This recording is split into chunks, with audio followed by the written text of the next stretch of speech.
Сигурно често сте го чували от родители и учители, че ако имате по-добри оценки, живота ви ще бъде по-добър. Реалността обаче изобщо не е такава. Ще ви кажа 7 неща, защото ме домързя да измисля 10, които правят слабите ученици успешни в живота.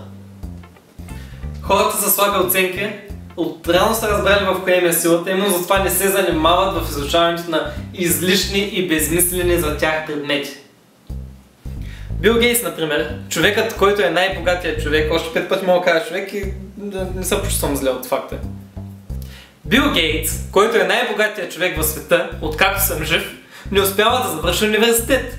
Същото става и с Марк Цукърбърг, създателя на Фейсбук, който става най-младият милиардер в света. Често се случва лошите ученици да им се налага да работят докато ще са на училище. За сметка на това те трупат житейски опит, който отличниците пропускат. А както знаете, в днешно време много по-ценно е да имаш опит, отколкото образование. Това е четвърти кадър, мой сложиш моя гола снимка. Благодарение на това, че са празняри и постоянно вършат различни дейности, слабите ученици се запознават с много хора, слабите ученици развиват комуникативни умения и развиват комуникативни качества, които са изключително важни за успеха. Студентите с ниски оценки ходят на купони, пият алкохол и често отиват пияни на лекциите си, но се наслаждават на живота.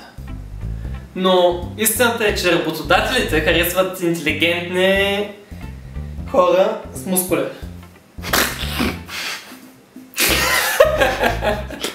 Работодателите предпочитат забавен, активен и креативен човек, който развеселява и отпуска другите служители, а не много интелигентният, но стресиращ и негативен служител.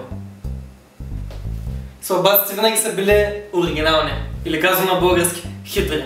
Те винаги намерят начин, че да припишат на изпита и то без да ги хване никой.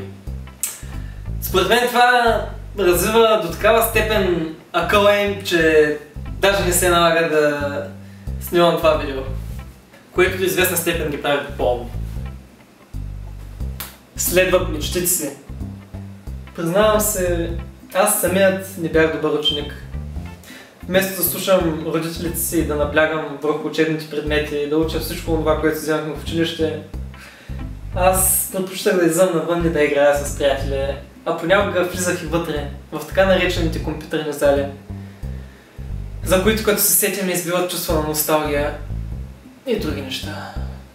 В училище никога не наблягах на учебните предмети, а по-скоро на извънкласните занимания. Нямаше нито един училищен концерт, в който аз да не взема участие с някакъв скетч. Защото мечтата ми беше един ден да стана режисьор или актьор. Именно затова аз не оставах бездеен и постоянно организирах събития, като например купони и напивания. Тази тенденция продължи в университета и благодарение на това днес аз правя клипчета, които нямам никаква идея защо ти гледаш. Не казвам да се отнасяте несериозно към учението като цяло. Това, което казвам е, че понякога е окей да имате слаби оценки, а не само с шестици. Все пак оценките са просто числа. Те не са критерии за това дали живота ви ще бъде добър или не. Това зависи единствено и изцяло от вас. Чай, Филек, нали бяха 7 точки? Ти каза само 6. Спокойно бе, брат, те без друго не могат да смятат.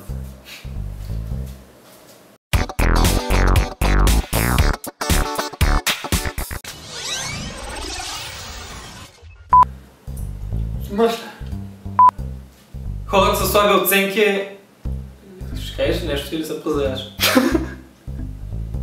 Айде, мане! Хората с слаби оценки не се занимават в ученето на излишни предмети, защото те отрани са... Колко бързаш, бе, мане? Има идея, да. Често се случва на лошите ученици да се Да, добре. Често се случва да се наложи. Има някаква логика.